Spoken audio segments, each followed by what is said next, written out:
Good morning में सभी को।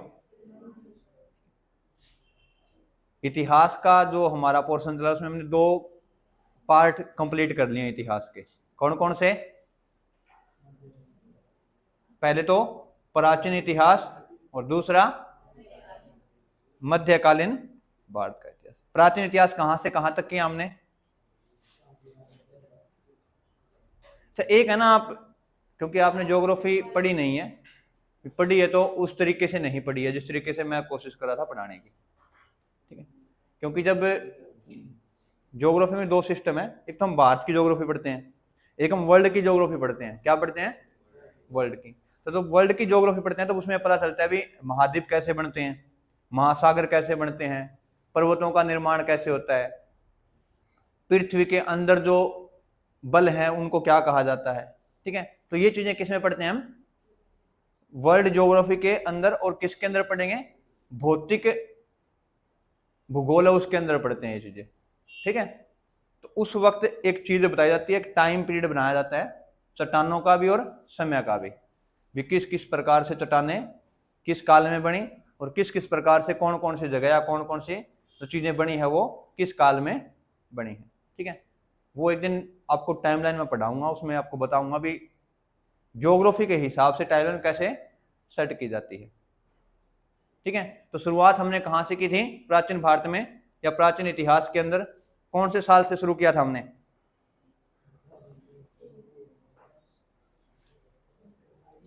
समय।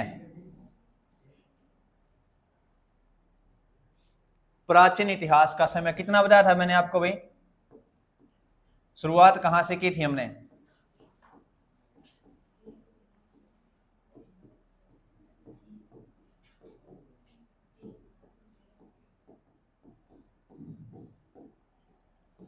कहां तक? मध्यकालीन भारत कब शुरू होगा? 700। तो आपको कहां तक ध्यान में रखना है?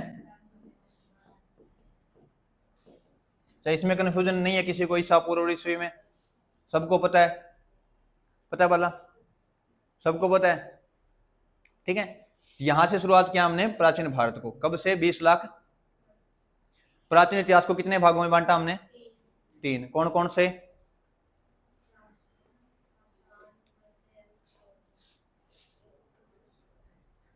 तीन भाग कौन कौन से?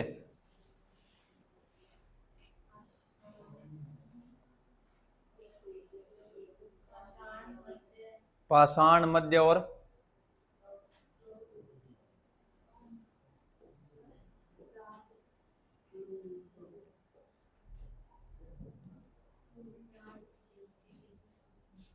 राग उद्योग। औद्योगिक तो बहुत बाद की बात आएगी भाई, उद्योग तो थे ही नहीं। पराग क्या?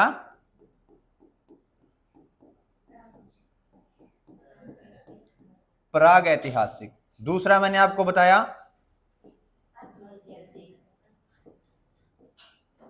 आद्य इतिहास। तीसरा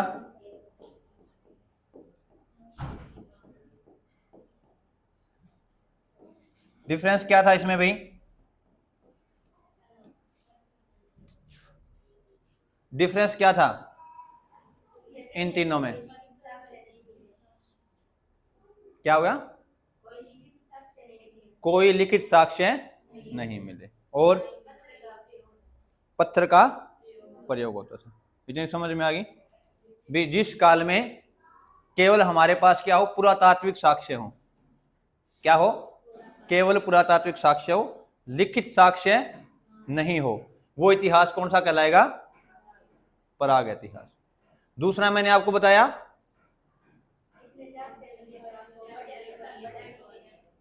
भी ऐसी लिपि जिसको डिसाइफर नहीं किया गया या जिसको पढ़ा नहीं गया, वो इतिहास कौन सा होगा? आद्य। आद्य इतिहास में कौन आएगा? कौन सी सभ्यता पढ़ते हैं आद्य इतिहास में? सिंधु घाटी सभ्यता, हड़प्पा सभ्यता। ठीक है, और एक नाम और भी बोलते हैं इसको भाई,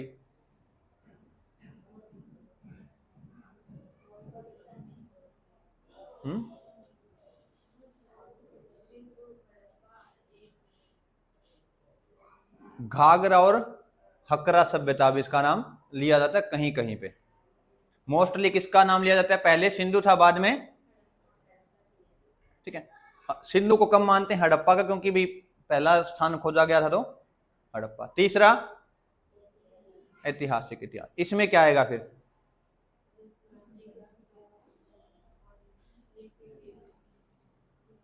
लिखा भी गया हो, उसको पढ़ा भी गया हो, वो किस में आएगा? ऐतिहासिक इतिहास में। सिंधु घाटी सभ्यता के बाद जितना कुछ सारा का सारा किस में आएगा? ऐतिहासिक इतिहास में, ठीक है।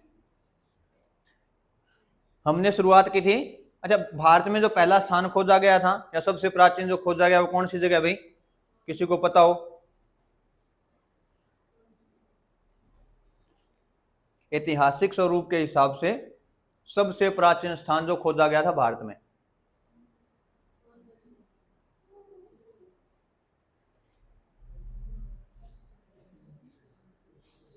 हाँ भाई,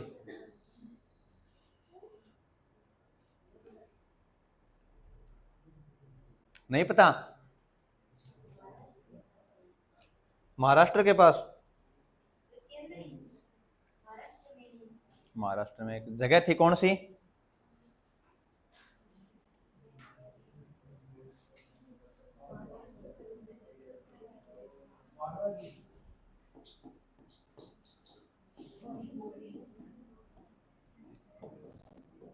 खुश ना हो ये सही नहीं है, खुश हुए हैं। बोरी, बोरी एक जगह थी जहां से क्या है, पाषाण काल के सबसे पुराने साक्ष्य कहां से मिले हैं? ठीक है। एक नाम बताया था मैंने आपको, पहली बार तमिलनाडु पल्लवरम से क्या खोजे गए थे? साक्ष्य खोजे गए थे भारत के अंदर, ठीक है। अशोक के स्तंभ है वो भी पहले क्या थे? आद्य इतिहास में थे भी। किस में थे? आद्य इतिहास में। वो ऐतिहासिक काल में कब आए?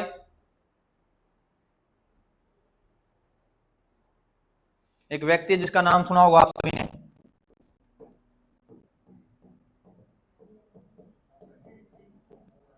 नाम सुना है इसका?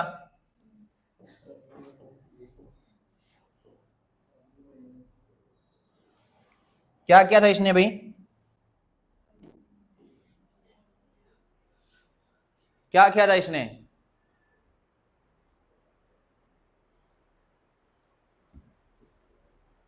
मुझे लगता है आपको एक दिन रिवीजन की क्लास लगानी पड़ेगी। सारा पढ़ा दिया ना, उसको दोबारा से रिवाइज करना पड़ेगा सारा।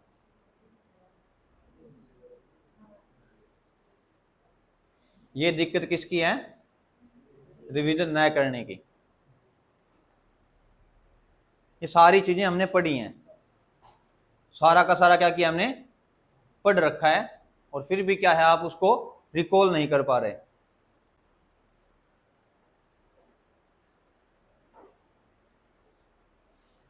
ठीक है। उसके बाद हमने शुरुआत की किसकी? मध्यकालीन भारत की। कहां से की? 712 से। क्या हुआ था 712 में?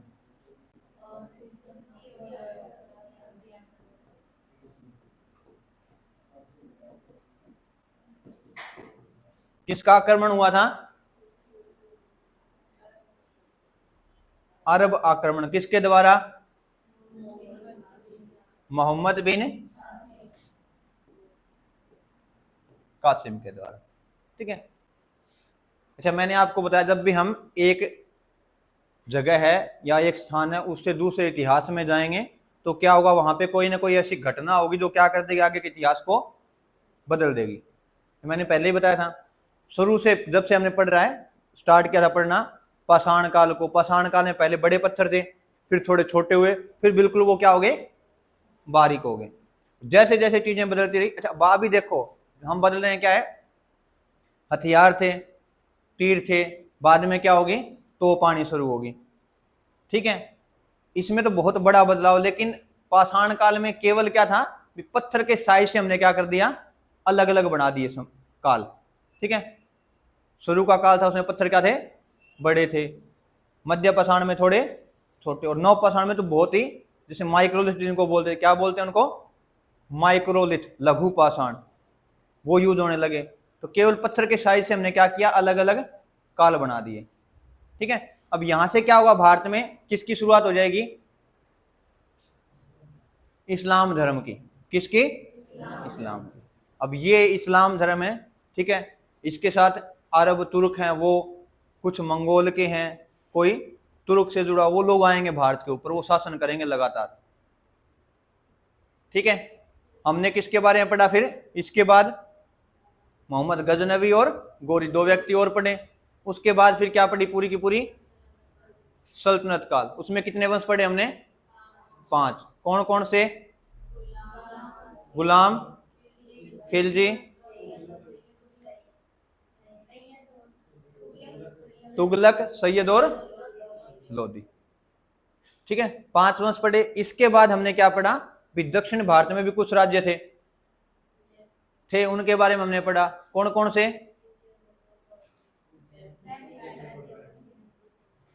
सल्तनत काल में पढ़ा था हमने, बैमनी और विजयनगर को। तो बाद में पढ़ा हमने, क्या किया उसको, उससे पहले तो हमने क्या है, चेर, चोल, पांड्य, चालुक्य। चालुक्य की भी 3 शाखाएं, कौन कौन सी, बादामी, वातापी और वेंगी, और एक कल्याणी। बादामी और वातापी क्या है, एक ही हैं। और कुछ पढ़ा, राजपूत वंश पढ़े कुछ, और भक्ति और सूफी आंदोलन पढ़ा हमने।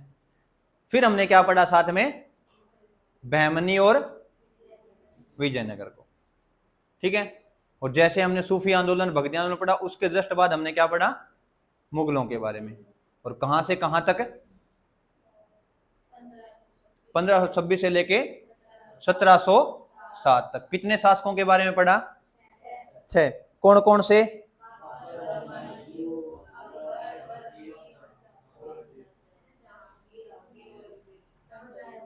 शाहजहां और, चलो देखते हैं आपको कितना याद है। सबसे पहले किसके बारे में, अच्छा देखो, इनकी ट्रिक भी मिल जाएंगी आपको, अगर किसी ने ट्रिक से याद करना हो, ट्रिक याद कर लेना।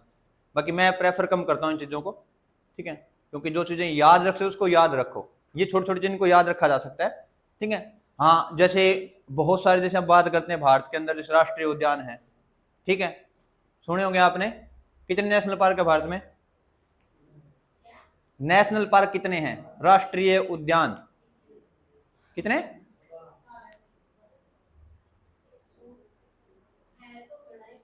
है तो गणा ही 21 है फिर।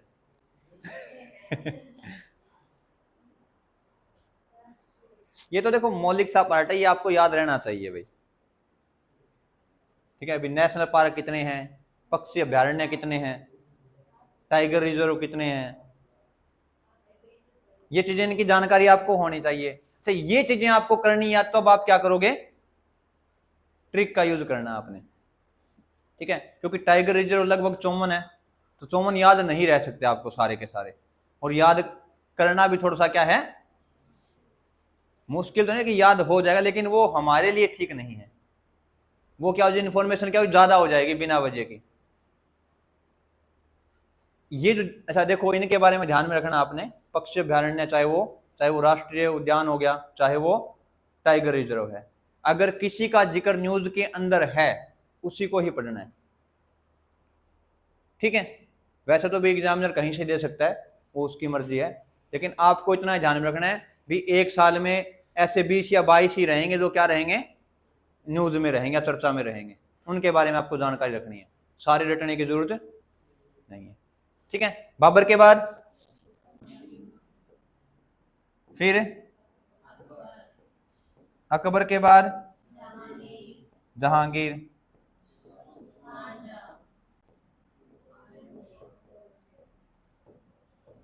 और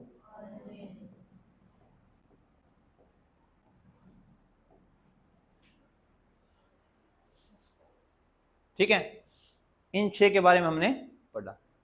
अच्छा, मैंने आपको ये भी बताया था भाई, कुछ लोग आपको आधुनिक भारत कहां से शुरुआत कराएंगे, 1750 से। हम कहां से करेंगे, 1707 के बाद से, कहां से? अच्छा, उसमें हमने ध्यान में क्या रखना है, जब हम पढ़ेंगे 1707 के बाद कुछ चीजें जो हमें याद रखनी है भी। जैसे हमने पढ़ा था मध्यकालीन भारत में पढ़ रहे थे, तो उत्तर भारत में देख रहे थे, वैसे ही साथ में क्या कर रहे थे हम, दक्षिण भारत को भी देख रहे थे। ठीक है। अच्छा, अब देखो कुछ आपको 1750 बताएंगे, तब तक क्या है भी बहुत सारा एरिया क्या है अंग्रेजों द्वारा, फ्रांसीसियों द्वारा वो आ चुके थे भारत में। ठीक है, हमने कहां से पढ़ना है? 1707 से। अच्छा, आप सभी को पता है, मैंने आपको पढ़ाया भी था भी, एक व्यक्ति है जो जहांगीर के दरबार में आएगा, वो अनुमति लेगा किसकी? व्यापार करने की भारत के अंदर। कौन था? William Hawkins. ठीक है।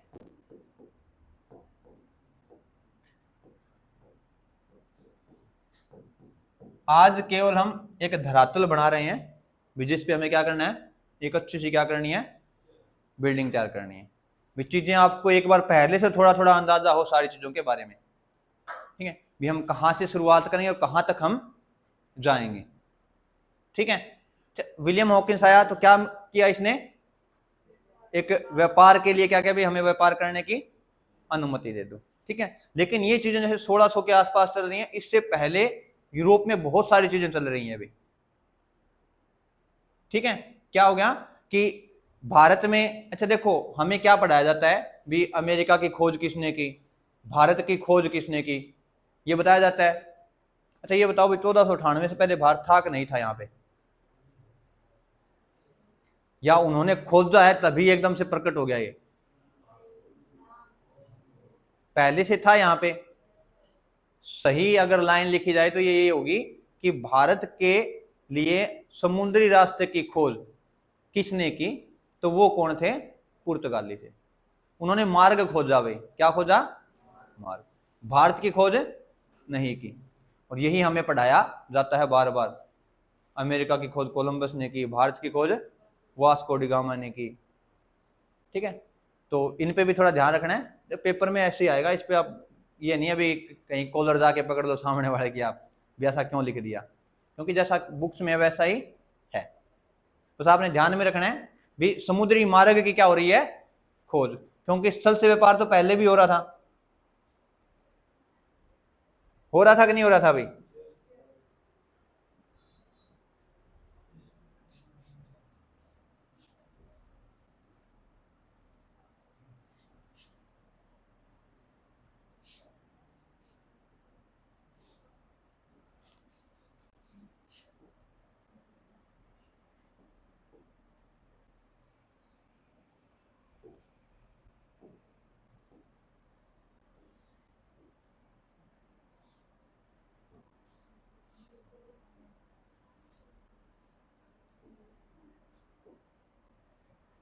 तो इसको छोड़ देते हैं के बाद, क्योंकि हमें यही पढ़ना ज्यादा। क्योंकि इधर आपको पता है कौन कौन से हैं, उत्तरी अमेरिका और दक्षिण अमेरिका। इनके बारे में हमें जानकारी प्राप्त नहीं करनी, क्योंकि हम यूरोप का, अफ्रीका का और क्या पढ़ेंगे, भारत का रिलेशन एक बार पढ़ना है हमें, तो ये हमें पता होना चाहिए एक बार। ठीक है, अब आपको पता होगा यहाँ पे एक देश है जिसको हम क्या बोलते हैं? यूके। क्या बोलते हैं? यूके। ठीक है। अच्छा, यहाँ पे कुछ देश हैं, किस किस कोई जानकारी है किसी को यहाँ पे कौन कौन से देश हैं? इस सबसे जो ये किनारा यहाँ पे क्या पड़ता है?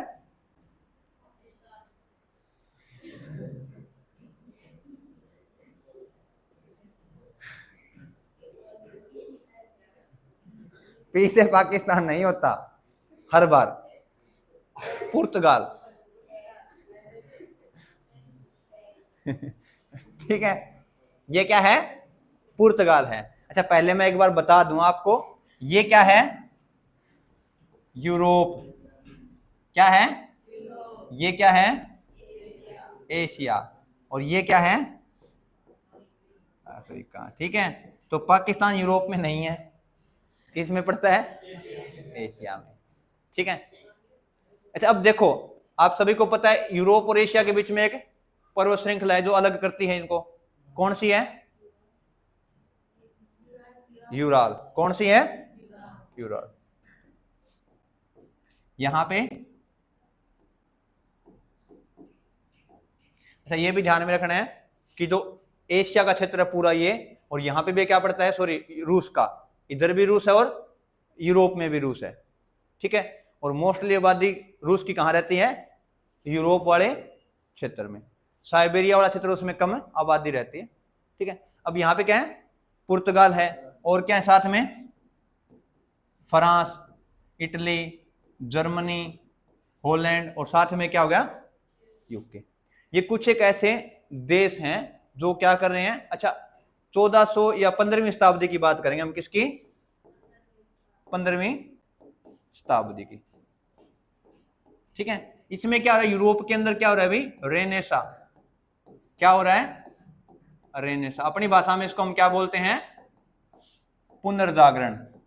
क्या बोलते हैं, पुनर्जागरण। भारत में भी हुआ है पुनर्जागरण, ठीक है।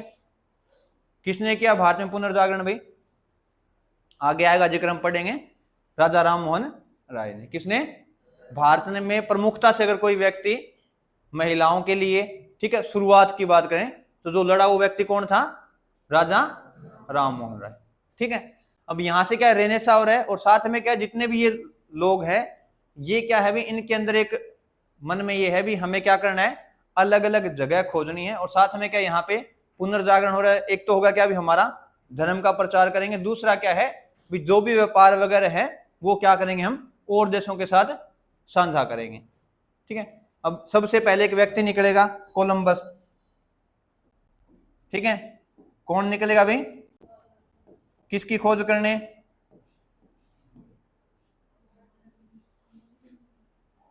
समुद्री मार्ग की खोज करने के लिए, कहां पर, भारत के साथ, ठीक है। अच्छा अब ये समुद्री मार्ग से क्यों खोज रहे हैं, अभी रास्ता तो पहले था इनके पास, अब यहां से जा तो रही थे, अब देखो एक तो बाहर से यहां जा रहे हैं अभी, ठीक है, एक अब क्या करेंगे, ये इस तरीके से बाहर जाएंगे, तो कौन सा नजदीक लग रहा है आपको, ये वाला। फिर ये छोड़ के ये इसमें क्यों आ रहे हैं,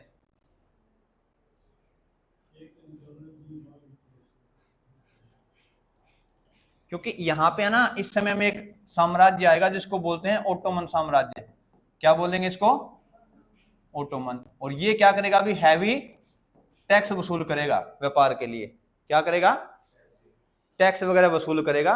तो ये जो व्यक्ति ये क्या करेंगे भी, ऐसी कोई जगह चूज करें हम, क्या करें जिससे क्या हमें टैक्स नहीं देना पड़े। अब भारत का कपड़ा और मसाला, अच्छा यूरोप वाले हैं वो आए भी किस लिए थे, केवल मसाले के लिए, वो भारत जीतने के लिए नहीं आए थे, वो किसके लिए आए थे, मसाले के। अच्छा इनकी नीतियां क्या होती थी, भी व्यापार करेंगे, क्या करेंगे, व्यापार। अगर राज्य शक्तिशाली है तो कुछ नहीं कहेंगे, व्यापार करेंगे, कमजोर है तो 2 बार आंख दिखाएंगे, ठीक है। अगला डर गया तो क्या कर देंगे, वहां पर शुरू शासन शुरू कर देंगे, ठीक है। इसलिए आपने देखा होगा कि भारत में वास्को डी गामा भारत में कब आया भाई, सभी को पता है तो 1498 में, और 1510 में गोवा पे इन्होंने क्या कर लिया था, कब्जा कर लिया भाई, केवल 12 साल में क्या कर लिया, कब्जा। और अंग्रेज तो इनसे भी आगे नहीं गए, 100 साल में पूरा का पूरा भारतीय जीत लिया उन्होंने, ठीक है। क्योंकि उनको पता था भी जो शासन है वो क्या हो रहा है, धीरे धीरे अब कमजोर। पहले भी हमने पढ़ा है भी जब भी केंद्र में शासन कमजोर होगा तो देशी रियासत या छोटे छोटे राज्य क्या हो जाएंगे, अपना सर उठाना शुरू कर देंगे। अच्छा अब आपको यह भी पता होगा भी यहां तक का रास्ता किसने खोजा सबसे पहले, कोलंबस तो अमेरिका की तरफ निकल गया, पहली जगह जहां पे पहुंचा वो इंडिया के लिए गया था, और पश्चिम की तरफ थी तो उसने नाम दे दिया जितने भी छोटे छोटे द्वीप थे उनको वेस्ट इंडीज, ठीक है। तो सबसे पहले खोजा गया स्थान कौन सा था, वेस्ट इंडीज के जो द्वीप थे वो खोजे गए किसके द्वारा, कोलंबस के द्वारा। और वहीं से फिर अमेरिका के आगे जाके उसने क्या भी रास्ता आगे अमेरिका की तरफ चला गया, कनाडा, अमेरिका, मैक्सिको, फिर दक्षिण भारत की इसकी अमेरिका की बात करेंगे तो Brazil, Uruguay, Paraguay, Chile, Peru, ये सारे जितने, अच्छा देश कुछ कुछ तो याद होंगे आपको विश्व के, देखो आपने ये तो ध्यान में करना पड़ेगा, भी एग्जाम की तैयारी कर रहे हो आप, तो हर महाद्वीप में से कम आपको मेजर 10 से 12 देश आपको याद होने चाहिए, ज्यादा नहीं भी सारे के सारे करने हैं, लेकिन 7 महाद्वीप के हिसाब से। अच्छा 7 में क्या है भी, अब 5 ही है, 5 महाद्वीप में कम से कम आपको क्या है 50 से 60 देशों के नाम याद क्या होने चाहिए, याद होने चाहिए। क्योंकि ऑस्ट्रेलिया अकेला रह गया, अंटार्कटिका में कोई देश है ही नहीं, तो बच गए कितने, 5। ठीक है, सबसे बड़ा सबसे छोटा। प्रमुख झील कौन कौन से देश में, वो देश याद रखने हैं। कोई पर्वत श्रृंखला है तो वो कौन से देश में, वो ध्यान में रखना है। नदियां हैं तो वो कौन से देश में, वो ध्यान में रखनी है। ठीक है, आगे समझ में भी। एशिया की बात करें सबसे बड़ा देश कौन सा है, सबसे छोटा देश कौन सा है। पर्वत श्रृंखला सबसे बड़ी वो कौन से देश में है। सबसे बड़ी नदी एशिया की वो कौन से देश में है। ठीक है, सबसे बड़ा पठार है तो वो कौन से देश में। ऐसे एक महाद्वीप से आपको 10 से 12 देश आपको याद करने पड़ेंगे। ठीक है, और मैप रख के याद करो तो आसान हो जाएगा याद करना। ठीक है, बनाना भी सीख जाओगे, रेगुलर बनाओगे तो 5, 7, 10 दिन आप प्रैक्टिस करोगे तो मैप अपने आप बनने लग जाएंगे। ठीक है, तो यहां से क्या है देखो, पुर्तगाल से एक व्यक्ति चला जिसका नाम था, अच्छा इसको समझना आपने, मैंने पहले था, लिखना किसी ने कुछ नहीं आज, केवल समझना है। एक व्यक्ति था बार्थोलोमा डियाज, क्या नाम था, बार्थोलोमा डियाज या बार्थोलोमो डियाज भी बोल देते हैं उसको। उस व्यक्ति ने क्या किया, पुर्तगाल से केप ऑफ गुड होप्स है अफ्रीका का एक जगह, उस तक का रास्ता किसने खोजा था, बार्थोलोमो डियाज ने। उसी रास्ते पे वास्को डिगामा आया, तो वास्को डिगामा इसको भी नहीं पता था भी रास्ता, भारत का रास्ता कहां से है। एक नागरिक था भारत का, व्यापारी, ठीक है, अब्दुल मजीद नाम था जिसका, क्या नाम था, अब्दुल मजीद। उसने उसकी मदद की वास्को डिगामा की, भी आओ मैं आपको लेके चलता हूं भी इंडिया कहां पे है, क्योंकि वो व्यापारी थे, उनको तो पता ही था रास्ते का। अच्छा आपको पता होगा यहाँ पे एक द्वीप पड़ता है, किस किस को पता है नाम, अफ्रीका से एक द्वीप है,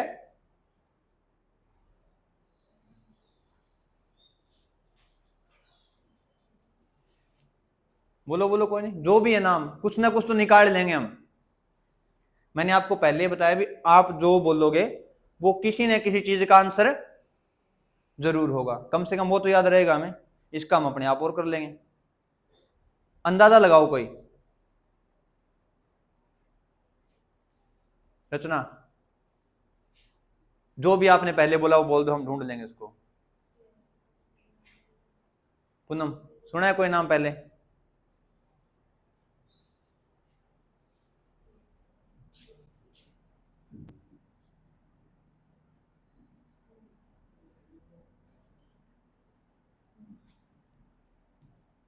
कौन सा, मेडागास्कर। अच्छा इन क्षेत्रों के साथ भारत का व्यापार पहले भी था, तो ये रास्ते तो पता ही थे भारत को।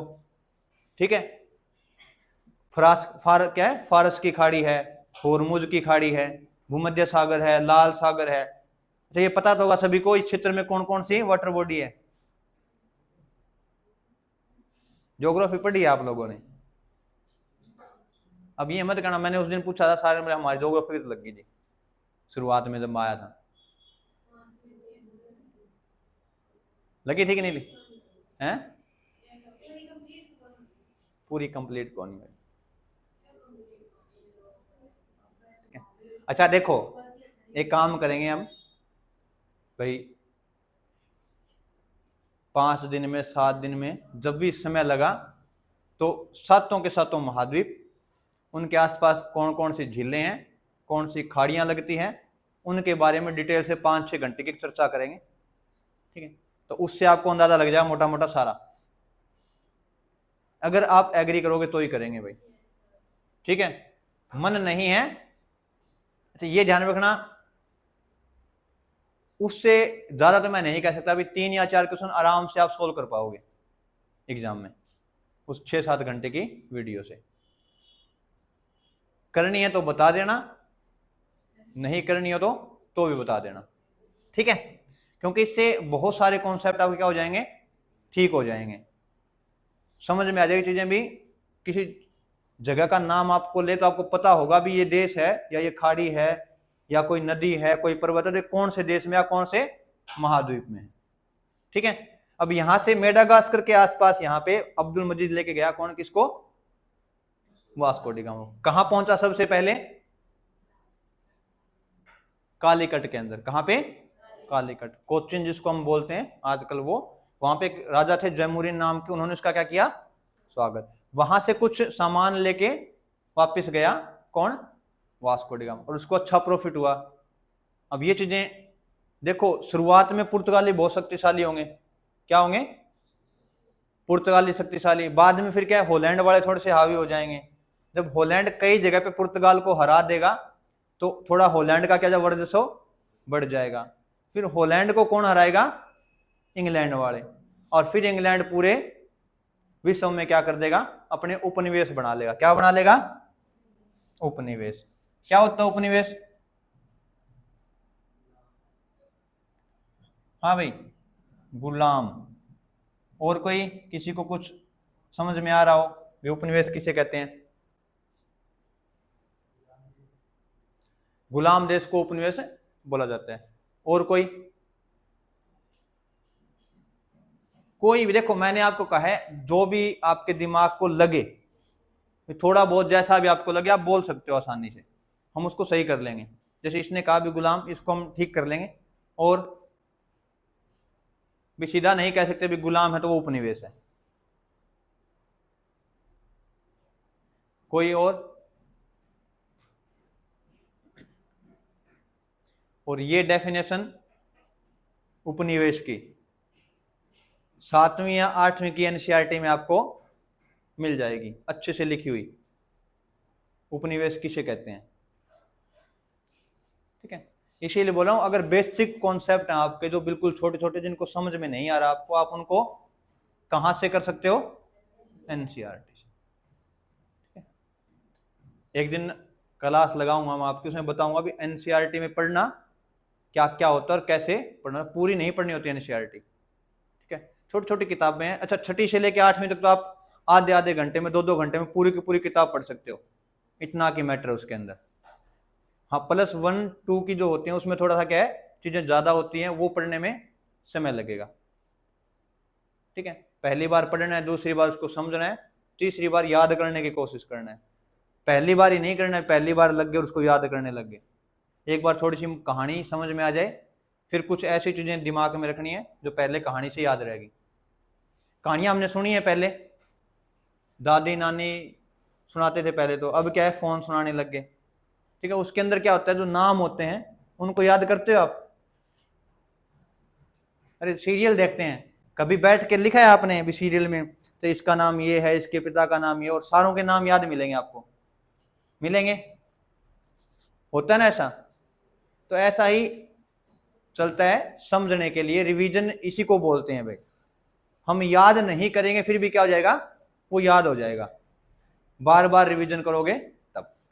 ठीक है, उपनिवेश क्या चीज होगी भी, किसी जगह को आर्थिक हित के लिए या शोषण के लिए उपयोग करना, वो क्या कहलाएगा, उपनिवेश। अच्छा, इनको उपनिवेशों की जरूरत क्यों पड़ रही है, इतनी जगह तो इनके पास भी है, वो ये क्यों बना रहे हैं उपनिवेश बार बार और इतने सारे, क्योंकि इसी समय पे यूरोप के अंदर औद्योगिक क्रांति आएगी। क्या आएगी, औद्योगिक क्रांति। तो मजदूरों की जगह कौन ले लेगा, मशीनें ले लेंगी। अच्छा, एक तो एक व्यक्ति बना रहा है सामान और एक मशीन बना रही है, तो ज्यादा कौन बनाएगा सामान, मशीनें। अब इनके पास सामान इतना ज्यादा हो गया कि उसको बेचे कहां पे, सामान बन गया तो इनको क्या होगी, रॉ मटेरियल की जरूरत पड़ेगी, भी कच्चा माल कहां से मिलेगा। तो इन चीजों के लिए भी कच्चा माल भी मिल जाए और साथ में क्या जो बनाया वो हम बेच भी सकें, इसके लिए उन्होंने क्या बनाने शुरू किया, अपने उपनिवेश। अगर कोई खुला सिस्टम है, जैसे भारत में मुगल थे, अब उनको तो बेच नहीं सकते सीधा, तो इन्होंने क्या किया, पहले क्या करेंगे, छोटी छोटी जगह ढूंढेंगे जहां पे क्या हो, शासन करना आसान हो, उनको क्या करेंगे, हम अपना उपनिवेश बनाएंगे। बाद में धीरे धीरे क्या करेंगे, पकड़ मजबूत करेंगे। ठीक है, तो ये नीतियां क्या है। अच्छा, ये मैं क्यों बता रहा हूं आप लोगों को, कि इससे हमें एक अंदाजा लग जाएगा भी भारत में जो यूरोपीय कंपनियों, जैसे, क्योंकि शुरुआती जो पॉइंट है आधुनिक भारत का, सबसे पहले हम यही पढ़ते हैं भी भारत में यूरोपीय कंपनियों का आगमन। तो पहले हमें पता होना चाहिए भी यूरोपीय कंपनियां कहां कहां से आ रही थी और किस तरीके से बैकग्राउंड तैयार हुआ था। ठीक है, पुर्तगाल, अच्छा इनको सबको अलग अलग भी पढ़ेंगे। पुर्तगाल को पढ़ेंगे तो पुर्तगाली जितने व्यक्ति हैं प्रमुख वो, उनके गवर्नर हैं वो। अंग्रेजों को पढ़ेंगे, डच पढ़ेंगे, ठीक है, डेनिश वगैरह पढ़ेंगे, सारे नीदरलैंड वाले हैं, ये सारे आएंगे, इनके बारे में पढ़ेंगे। तो क्या है, उनके कुछ कुछ प्रमुख व्यक्तियों के बारे में हम पढ़ेंगे। सबसे अधिक प्रमुखता से किसको पढ़ेंगे? अंग्रेजों को। क्यों पढ़ेंगे? क्योंकि शासन किसने किया भारत में सबसे अधिक? अच्छा ये बताओ, ऐसी कौन सी लड़ाई थी जिसके बाद ये कन्फर्म हो गया भारत में अंग्रेजों का शासन हो गया? आपने नाम सुना होगा पहले।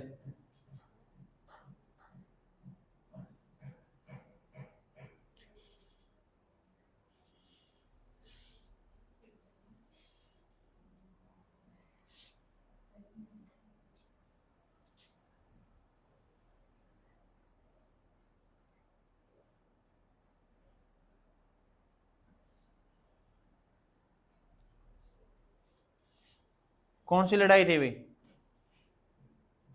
दो युद्ध होंगे, एक तो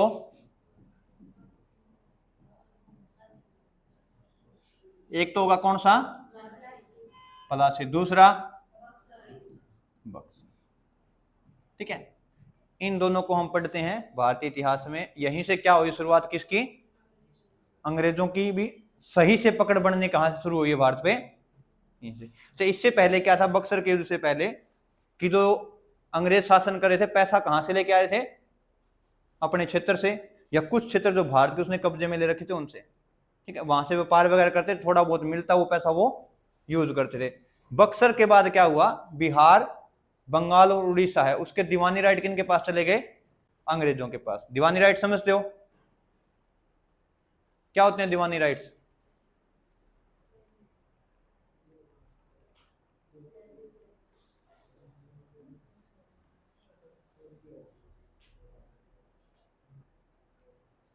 क्या होता है दीवानी भाई?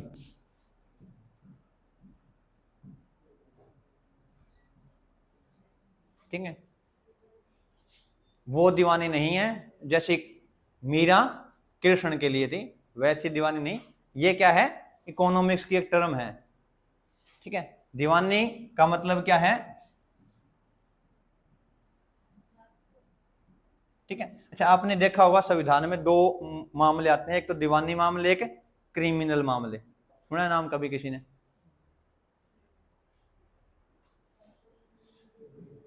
आपने पॉलिटिक्स से वो है, क्या नाम है, पढ़ा है कि नहीं पढ़ा? कंप्लीट कर लिया सारा संविधान को, पढ़ लिया है? ठीक है, तो उसमें आपने न्यायपालिका को भी पढ़ा होगा, तो न्यायपालिका के राइट्स होते हैं, उनमें पढ़ा होगा दीवानी राइट। ठीक है, पढ़े कि नहीं पढ़े? ठीक है, तो राजस्व के मामले में जितने भी मामले आएंगे वो सारे किस में आएंगे? दीवानी में। इससे क्या हुआ भी भारत के अंदर जो पैसा है वो किसको मिलने लगा? सीधा का सीधा अंग्रेजों को, बक्सर के युद्ध के बाद। और वो क्या कर रहे हैं, भारत का ही पैसा लगा के भारत की चीजें खरीद रहे हैं, और उसको कहां लेके जा रहे हैं? इंग्लैंड में। कुछ दिन पहले आपने किसी ने स्टेटमेंट सुनी होगी, एक रिपोर्टर था इंग्लैंड का, ठीक है, तो वो ये बात कब की है, जब चंद्रयान दक्षिण ध्रुव पे उतरा था भारत का दूसरे प्रयास में, तब उसने कहा था कि वे भारत ऐसी जगह पे लैंड करवा रहा है, ये करवा रहा है, अभी जो हमसे उधार लिया पैसा वो नहीं चुका रहा। तो एक लेडीज है, ठीक है, विंटेज नाम का एक चैनल है, उस पर वो न्यूज एंकर है, बढ़िया न्यूज देती है वो। ठीक है, तो उसने कहा कि पूरे शासनकाल में लगभग 45 ट्रिलियन, ठीक है, 45 ट्रिलियन पैसा है वो अंग्रेज कहां से लेके गए थे? भारत से इंग्लैंड में। जो अभी जीडीपी की बात करें मैं, अब की इंग्लैंड की, उसका 15 गुना पैसा। जीडीपी समझते हो क्या होती है जीडीपी? मैं फुल फॉर्म नहीं पूछ रहा, किसकी टर्म है ये? कौन से विषय की है? इकोनॉमिक्स की। ठीक है, किसकी है? इकोनॉमिक्स की। फुल फॉर्म सबको पता है, GDP, gross domestic product. Hindi में क्या होगा? सकल घरेलू उत्पाद। क्या आएगा जीडीपी में?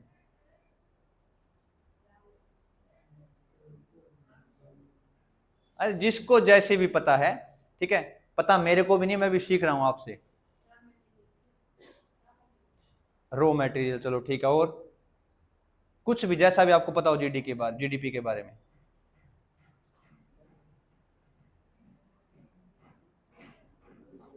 वाला सुना है नाम जीडीपी का? पहले नाम तो सुना है, इसके बारे में पढ़ा है? नहीं पढ़ा।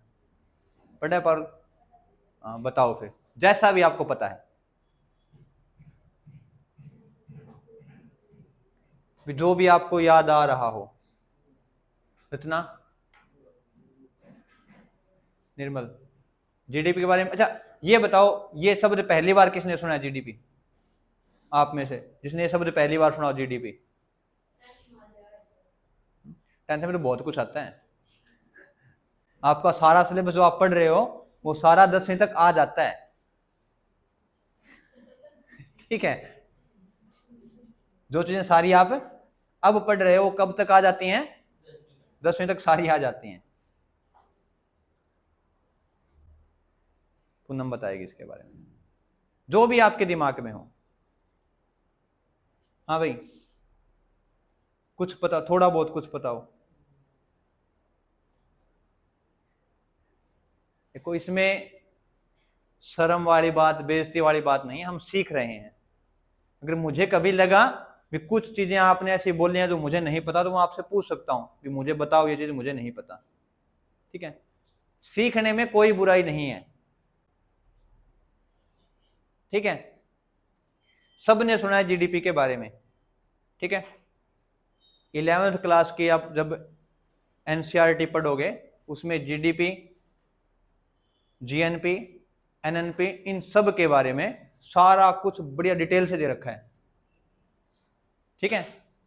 उसको एक बार पढ़ना पेज को जाके आप, तो जो मोटी मोटी टर्म आती हैं किसकी, इकोनॉमिक्स की, वो आपकी क्लियर हो जाएंगी वहां पे, ठीक है। तो सारा समझ में आ जाएगा, वहां पे आपको फॉर्मूले भी मिल जाएंगे भी कैसे कैलकुलेट की जाती है चीजें सारी, ठीक है। तो जीडीपी क्या होती है, ये लगा लो कि हम बात करें भारत की, किसकी? ये भारत है हमारा, क्या है? भारत, ठीक है। इसके अंदर, ठीक है, पूरे एक साल में भी जो अधिकार क्षेत्र है भारत का, उसके अंदर पूरे एक साल में जितना हमें, जो हमने उत्पादन किया सारा, वो किस में आएगा? जीडीपी में, ठीक है। 2-3, अच्छा ये चीजें पढ़ना भी आप जाके, ठीक है। जीडीपी, एनएनपी और जीएनपी, क्या हो गया? जीएनपी, नेशनल इनकम, ठीक है, ग्रोस इनकम, बहुत सारी टर्म है जो क्या है, सीधी क्वेश्चन आते हैं जिनसे एग्जाम के अंदर। और सोर्स मैंने आपको बता दिया, जो सबसे ऑथेंटिक है वो कौन सा है, और किसकी? वैसे नहीं मिले आपको तो आप इसको डाउनलोड कर सकते हो पीडीएफ की फॉर्म में, एनसीईआरटी की साइट से पूरी की पूरी बुक मिल जाएगी आपको, ठीक है। तो यही करना आपने। अच्छा उसके लिए मैंने, जो हम पढ़ेंगे आधुनिक भारत, इसके लिए आपने एक चीज पढ़नी है, ठीक है, विपिन चंद्रा की है भाई, ओल्ड एनसीईआरटी बोलते हैं इसको, क्या बोलते हैं? Old NCERT. नाम क्या है? आधुनिक भारत का इतिहास, ठीक है। मोटा मोटा क्या मिल जाएगा आपको, इसको अंदाजा मिल जाएगा, इसके अंदर बहुत सारी चीजें आ जाएगी। कुछ चीजों ऐड ऑन करनी वो आप है किसी नॉर्मल बुक जैसे लूसेंट है, ठीक है, उससे आप उसमें जोड़ सकते हो जो चीजें आपने उसमें जोड़नी है, ठीक है। तो अंदाजा लग गया जीडीपी क्या होती है, ठीक है। तो कहते हैं भी अब जो जीडीपी है इंग्लैंड की, उसकी 15 गुना वो उस वक्त ले गए थे, ठीक है, 1947 तक, तो उसने उसके साथ काफी सारी डिबेट की उस महिला ने, तो उस पर हम नहीं जाएंगे। बस हमें ध्यान में रखना है भाई, भारत के अंदर सबसे अधिक अगर भारत को किसी ने लूटा है तो वो कौन थे? अंग्रेज थे भाई। ठीक है, तो ये ध्यान में रखना है। अच्छा, इसके ध्यान में जब इसको पढ़ोगे आप तो इसके साथ में हम पढ़ेंगे किसके बारे में? अच्छा देखो, अब कर्नाटक कहां पे है? इस तरफ है। जब हम आधुनिक भारत में कर्नाटक को पढ़ेंगे तो वो कहां पे होगा? यहां पे।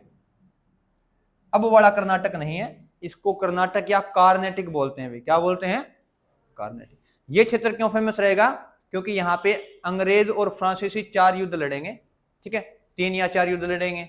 और इधर यहाँ पे क्या था अभी? कर्नाटक वाला क्षेत्र, इसको हम बोलते थे मैसूर। तो यहाँ पे भी क्या होंगी? टीपू सुल्तान हैदर अली के साथ अंग्रेजों का क्या होगा? झगड़ा होगा। इससे ऊपर ये वाला क्षेत्र किसका रहेगा? मराठा। मराठों के बारे में पढ़ेंगे हम। ठीक है, यहां पे कौन सा? हैदराबाद। ठीक है, और ये वाला क्षेत्र सारा, इसको हम बोलेंगे क्या? बंगाल। यहां पे बीच में कहीं आपको मिल जाएगा क्या? अवध। ठीक है, आगे समझ में? तो ये चीजें आपने क्या करनी है, इस तरीके से इन चीजों को पढ़ना है। सबको पढ़ेंगे हम, बंगाल को पढ़ेंगे, हैदराबाद को, मराठाओं को, अवध है उनको, और ये जो क्षेत्र है सारा, ये पता ही आप सब किसका रहेगा?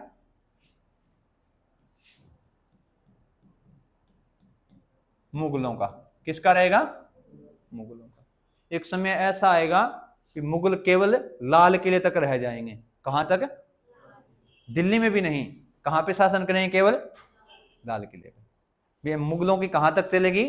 केवल लाल किले की जो दीवारें हैं उसके अंदर तक। लाल किले से बाहर क्या होगा वो कौन डिसाइड करेंगे? अंग्रेज। ठीक है, ऐसे हम जैसे इनको पढ़ेंगे, इसी के साथ साथ में किस किस को पढ़ेंगे हम? पुर्तगाल को, फ्रांसीसियों को, अंग्रेजों को, जो डच हैं उनको। ऐसी 6 कंपनियां होंगी जिनका भारत पे क्या प्रभाव रहेगा। प्रमुखता से किस किस को पढ़ना है? केवल 3 को, अंग्रेज, फ्रांसीसी और पुर्तगाली। ठीक है, डच हैं उनके साथ कुछ संघर्ष होगा अंग्रेजों का, लेकिन वो क्या है? इंडोनेशिया की तरफ चले जाएंगे बाद में। किस तरफ चले जाएंगे? इंडोनेशिया। पता होगा इंडोनेशिया कहां है?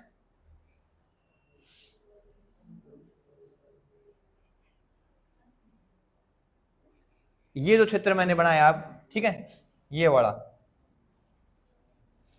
ठीक है, ये क्या हो जाएगा? इंडोनेशिया।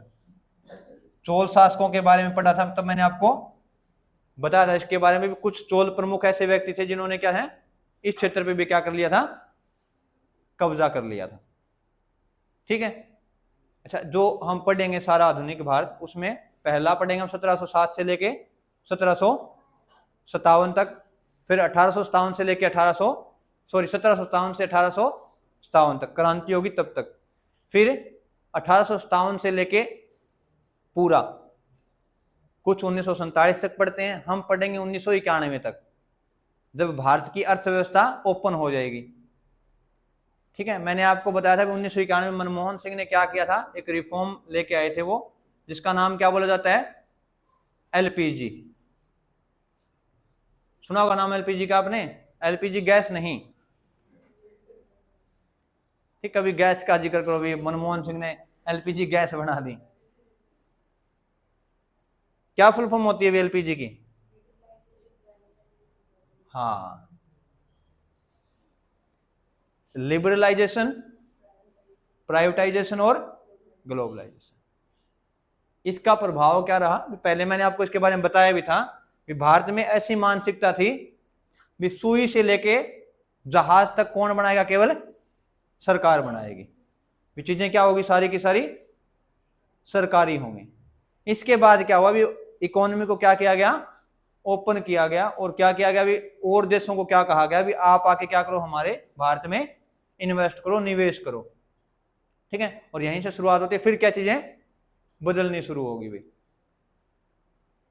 ठीक है, अच्छा, मनमोहन सिंह वैसे चुप व्यक्ति थे, आप सभी को पता, अभी हम सुनते भी हैं बहुत बार इनके बारे में, जब तक इन्होंने शासन की ये प्रधानमंत्री रहे तब तक क्या भी बहुत कम बोले, ठीक है।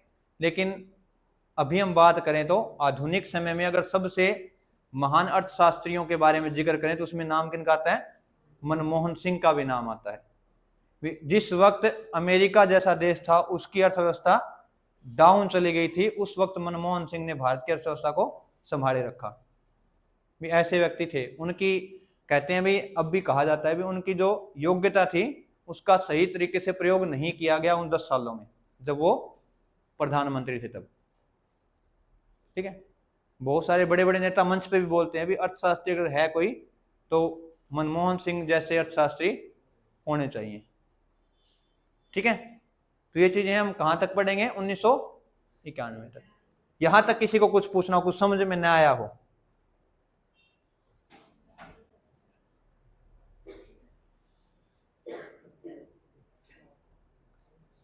हाँ भाई, पूछना है किसी को कुछ? कभी नहीं पूछा, आज क्या पूछेंगे सर? कोई डाउट हो कोई किसी चीज पे? परसों टेस्ट रहेगा आपका भाई, ठीक है। किसी को कुछ नहीं पूछना? करें बंद यहाँ पे? क्या हो गया शिवानी, क्या पूछना है? नई एकेडमी का देखो, वो बिल्डिंग ले ली है, ठीक है। उसकी एक बार सफाई करनी है, तो आप करवाओ तो देखो, नहीं हमें तो करनी है।